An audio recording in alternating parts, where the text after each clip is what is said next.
Después de las 3 de la tarde, la temperatura 17.2. ¿Y podemos hablar de Acumar? Pregunto.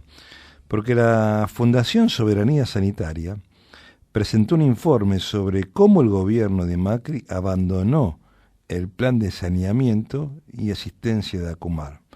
Recordemos que Acumar es la autoridad de Cuenca, Matanza y Riachuelo. ¿Qué más podemos recordar? Que es un organismo público, que se desempeña como la máxima autoridad en materia ambiental en la región, que es un ente autónomo, autárquico, que conjuga el trabajo con 3 gobiernos, ¿sí? Que son nación, provincia y ciudad, Cava. Bien.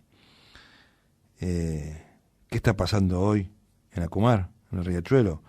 Lo puede contar el presidente de la Fundación Soberanía Sanitaria, quien es Nicolás Kreplak. ¿Qué tal? Muy buenas tardes, Russo lo saluda, ¿cómo le va? ¿Qué tal? Buenas tardes, ¿cómo le va?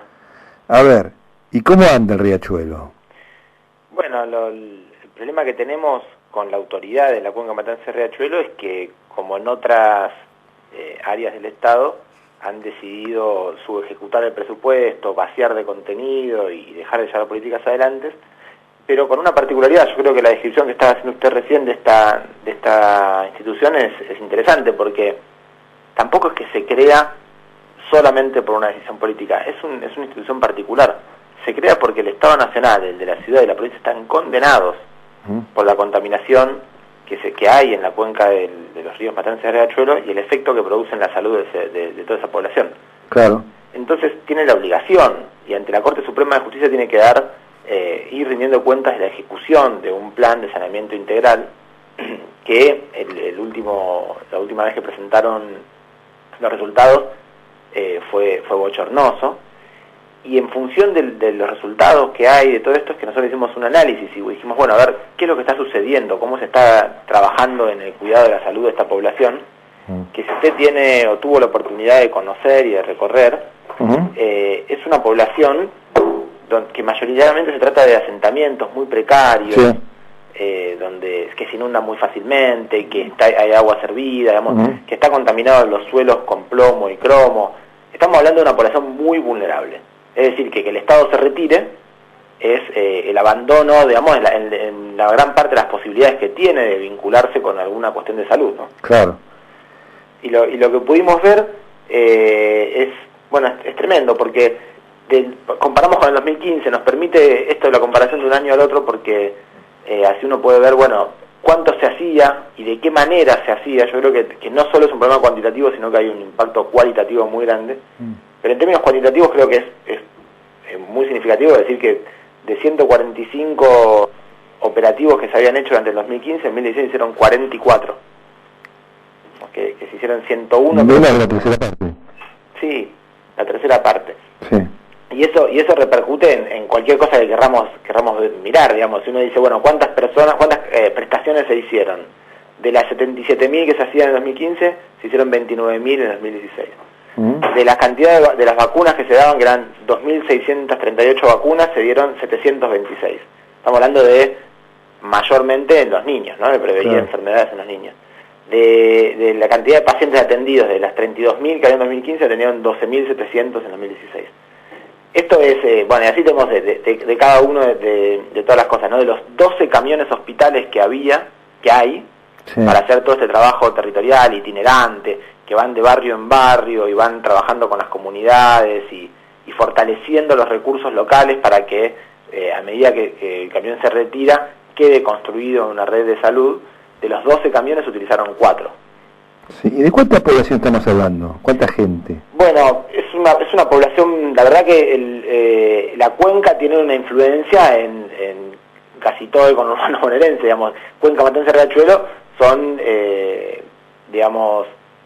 más de 6 millones de personas. Lo que pasa es que sobre esos barrios limítrofes tenemos más de 500.000 habitantes. Son los barrios que están sobre la cuenca de este río, digamos, desde La Boca y Avellaneda hasta Presidente Perón, General Las Heras, Cañuelas, pasando por La Matanza, digamos, son muchísimos barrios muy populosos.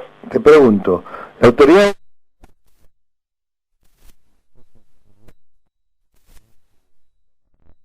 bonaerense, la legislativa, ¿sí?, que autorizó que tienen en la cuenca 7 tipos de residuos industriales que estaban prohibidos. 7, supuestamente, no tengo la confirmación, serían tóxicos. Sí. A ver, primero, ¿contra esta decisión?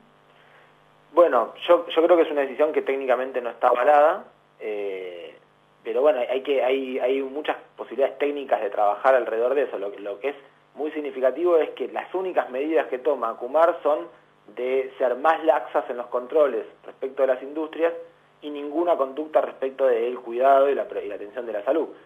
Mal van a poder saber si estos contaminantes que ahora permiten a las industrias vertir en la cuenca van a producir algún efecto en la población si suspenden el control de salud de toda esa población.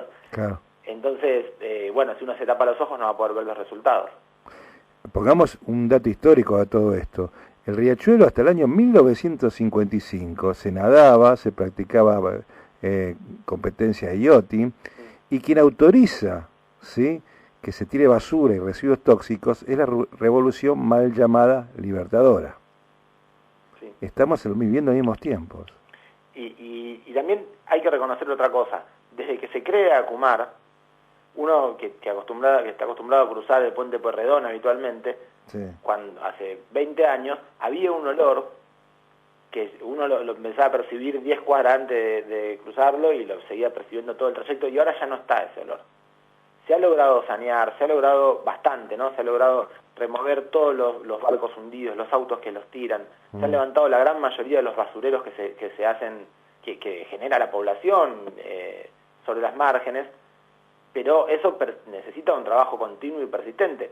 Cuando uno deja de trabajar en la limpieza de márgenes, que es otra de las cosas que ha sucedido, han suspendido los contratos con las cooperativas que hacían la limpieza de los márgenes, entonces están volviendo a instalar basureros clandestinos. Digamos, si uno deja de hacer ese cuidado, vamos a volver a esa situación. La contaminación de las napas y de la tierra, esa, por supuesto que no se solucionó porque eso tiene muchísimo más tiempo de trabajo, ¿no? Ahora, esta desidia que está realizando el gobierno, ¿es por decisión política o porque han echado hasta ahora 1000 personas que estaban trabajando limpiando el riachuelo?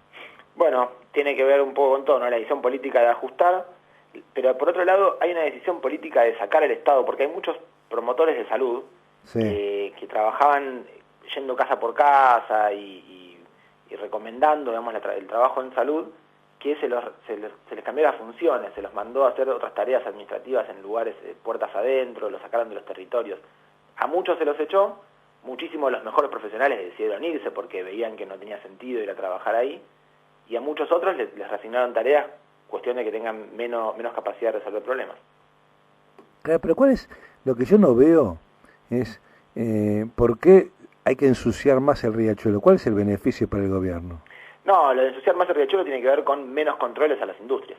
Claro, pero a ver, no sé, no digo yo, pero todos los amigos empresarios son amigos del gobierno, pero ¿les cuesta mucho ordenar, limpiar sin utilizar el riachuelo? ¿Cuesta mucho eso? Y uno diría que no, que en términos de mediano y largo plazo lo hacen más sustentable, claro. Pero quizás necesiten hacer una inversión en corto plazo que no estén dispuestos a hacer, o que no quieran hacer y si tienen algún contacto lo intenten evitar. No, eso se ve a las claras. Lo que yo no veo, viste, es la capacidad que tiene el gobierno para hacer mal las cosas. Sí. Porque, a ver, vos tenés un riachuelo limpio, es un lugar turístico eso, es el Sena, es el Támesis. Que el Támesis era como el riachuelo. Sí, se necesita, la verdad, que continuar por mucho tiempo con mucho trabajo, y muy serio, esa es la verdad, porque ahí hay no solamente está toda la contaminación, sino que realmente hay muchísimos asentamientos precarios, que hay que trabajar en urbanizarlos, que se ha avanzado mucho, pero esto va a ser décadas de trabajo. Hay realmente mucho abandono. Y yo esto lo digo porque también hay una cuestión de bueno, ¿para qué alguien es funcionario público, no? Claro. Si uno tiene la oportunidad de recorrer estos lugares y después decide retirar el Estado de la presencia, se tiene que fijar que hay en el pecho, digamos, porque es impresionante la necesidad que hay. Y tener el camión por ejemplo, de imágenes, ¿no? Que tienen para hacer mamografías, ecografías, radiografías, que no se utilizó, los Papa Nicolaos, para el control de las mujeres, y que no se utilizó, y sabiendo que toda esa población no tiene acceso a estos controles, porque no pueden llegar hasta los hospitales para poder hacerlo, que le dan turnos que son imposibles, que no se los terminan haciendo. O a una gran parte de la población, que está muy bien retratado en la nota en página 12 hoy, que hablaron con muchos vecinos y les contaban que le hicieron trabajo con los caminos odontológicos, donde les removieron las piezas que estaban en mal estado, porque parte del programa Argentina Sonríe le estaban trabajando en hacerle las prótesis y suspendieron el programa a mitad del camino y dejaron a la gente sin los dientes. Sí. Eso es de una crueldad. Sí, no. Que la verdad que es inusitada. Y puesta en una población muy vulnerable. Seguro. No, si querés, con ese mismo programa que era el Plan Sonreír, quien manejaba todo esto era, a ver, no me acuerdo si la cuñada, una pariente de Alicia Kirchner, no sé si sobrina, no sé, que es dentista. Y la queja de muchos dentistas que yo conozco era, no porque hacía este plan, sino porque tenía los mejores elementos para hacer el plan. Y cuando uno preguntaba cuál es el problema, ¿a vos te parece usar las mejores herramientas para esos negros? No, esto lo escuché, no. Es una cosa, viste, que vos decís, esto muchacho, ¿qué está haciendo acá? Pero, claro, en fin. Una cuestión de concepción total, ¿no? De ideológica completa, claro. Hoy hablando con alguien de Cambiemos, me reconocí que acá hay un problema de clase, no un problema económico. Así que, de Cambiemos, no estoy hablando del kirchnerismo. Claro. Así que, Nicolás Kreplak, presidente de la Fundación Soberanía Sanitaria, muchas gracias por tu tiempo aquí en Comunas